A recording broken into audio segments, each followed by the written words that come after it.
بحضور هذه الوقفة الاحتجاجية. نشكر كذلك إخوان في الاتحاد المحلي لنقابة وجدة الاتحاد المغربي للشغل الذين حضروا للتعبير عن مؤازرتهم والتي عبروا بشكل رسمي عنها خلال الوقفة الاحتجاجية التي نظمت يوم الأحد.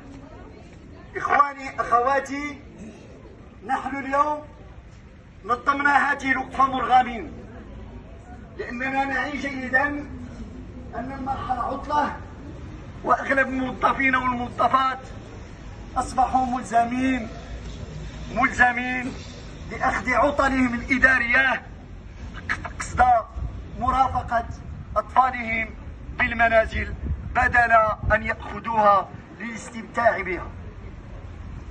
نظمنا هذه الوقفة بعد حوار فاشل مع إدارة بجميع مسؤوليها، سواء المندوب الصحة الإقليمي أو المدير المستشفى أو المتصرف الإقليمي رئيس قطب الشؤون الإدارية الذي كان برفقته. ومنذ البداية حاولنا الاقتصار على المطالب الاستعجالية باعتبار أن الملف الطلبي قد تتسع له كل الرقع إلا رقعة مكاتب مسؤولي قطاع الصحة بإقليم وجدة. حاولنا الاقتصار على نقط أساسية التي تستهلك طاقة الموظفين وترهقهم كل يوم وكل ساعة خلال ممارسة مهامهم. كانت النقطة الأولى هي التعويضات عن البرامج والتي شكلت مجالا للبيع والتوزيع حسب أهواء المسؤولين، باعتبار أن البرامج يساهم فيها جميع الموظفين بمختلف فئاتهم ومواقع عملهم، سواء بالمراكز الصحية أو مراكز الدم أو بالمؤسسات الاستشفائية، إلا أن عملية الانتقاء حسب أهوائهم قد أقصوا من أرادوا وأكرموا على من أرادوا، وهناك موظفين لم يستطيعوا إقصاءهم لارتباطهم المباشر مع هذه البرامج.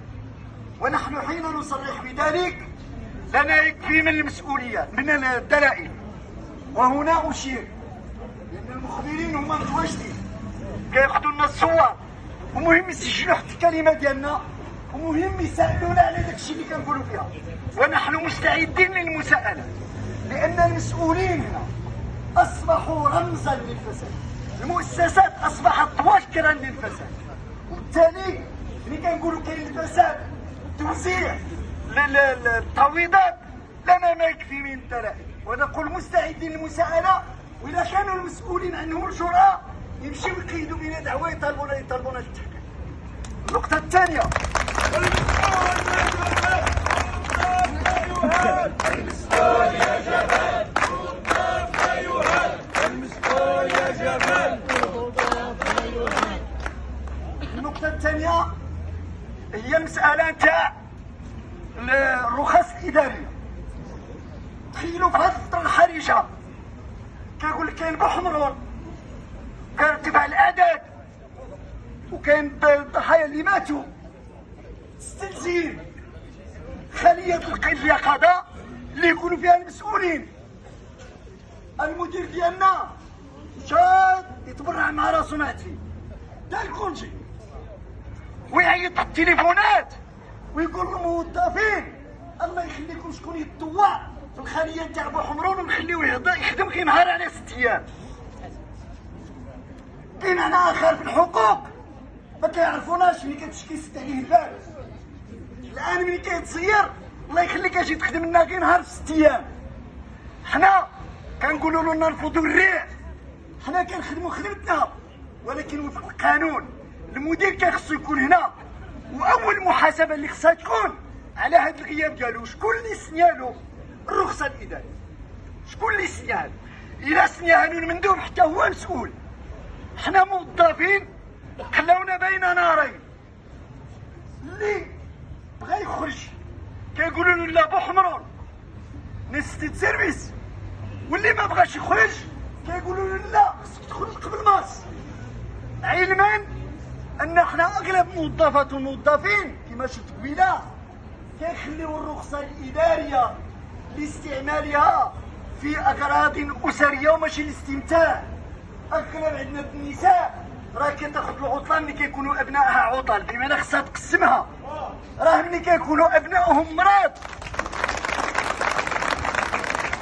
راه ملي كيكونوا ابنائهم مرض وكيمشيو معاهم ناعسين معاهم في السبيطار، كيقول لك القانون ما فيهش شهاده المرافقه. بمعنى ملي كتجيب موظفه شهاده بان ناعسه مع ولدها في السبيطار كيقولوا لها في القانون لا، ما كاينش قانون المرافقه، خصك ديري شهاده طبيه، هي ماشي مريضه.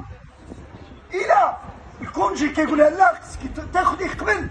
اذا ما عرفتش انا اسمو هاد الاستعباد اللي باغيين يوصلونا ليه. راه الحيوان حين كتضغط عليه بزاف راه كيدير رد الفعل.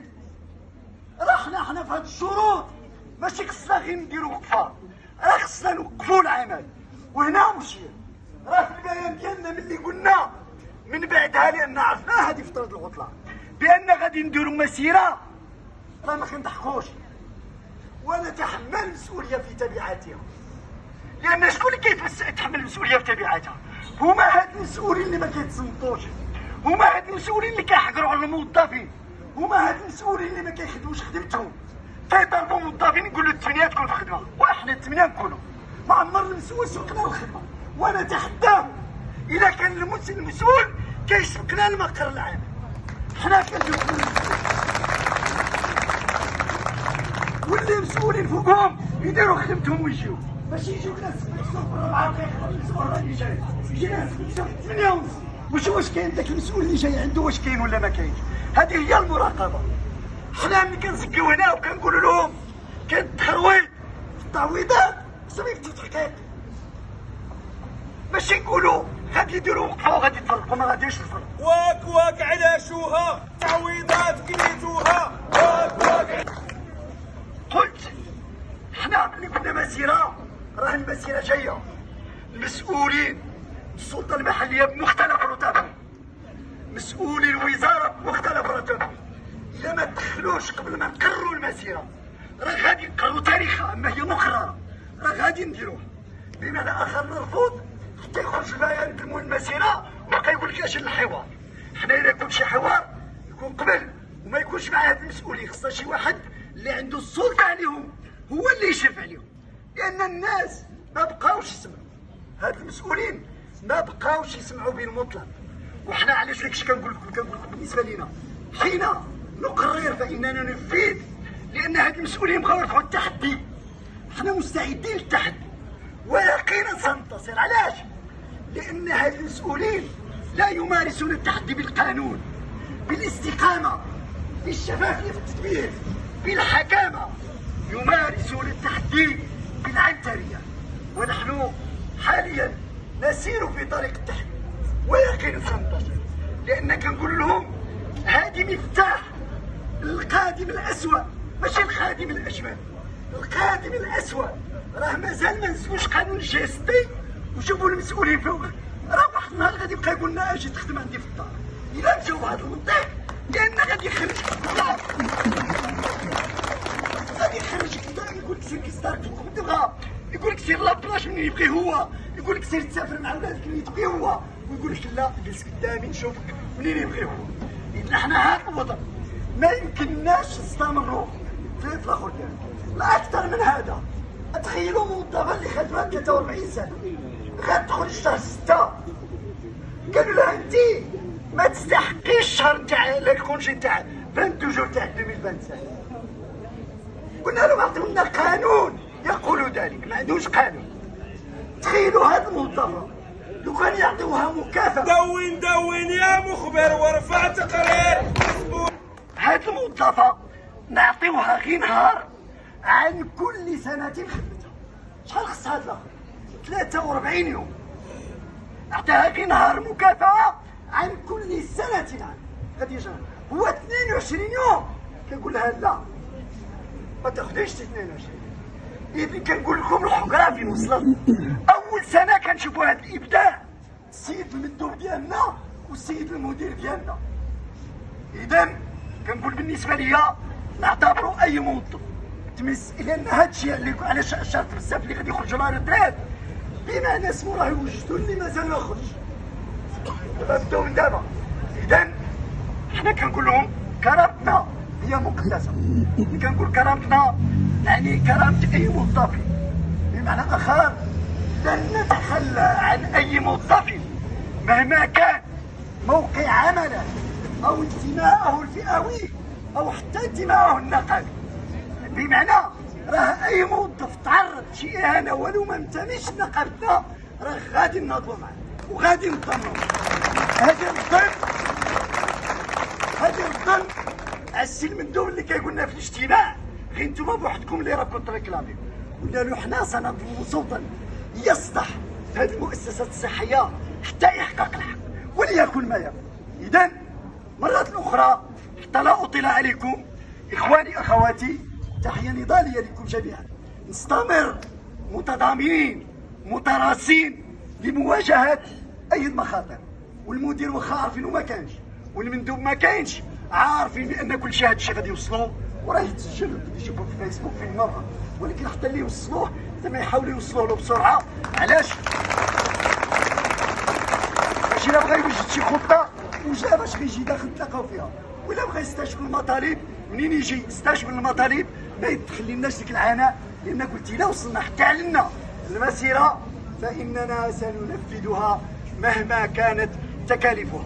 مرة أخرى تحية لكم جميعا، تحية للإخوان في حال محل المؤازرة لهم، تحية كذلك للمكتب تاع إقليم بركان والمكتب تاع الإخوان المستشفى الجامعي باعتبار ذلك التعبير، لأن نحن جميعا في خندق واحد يستلزم منا وحدة التضامن وحدة الفعل من أجل غد مشرق تعم فيه ابتسامة جميع أبناء هذا الوطن.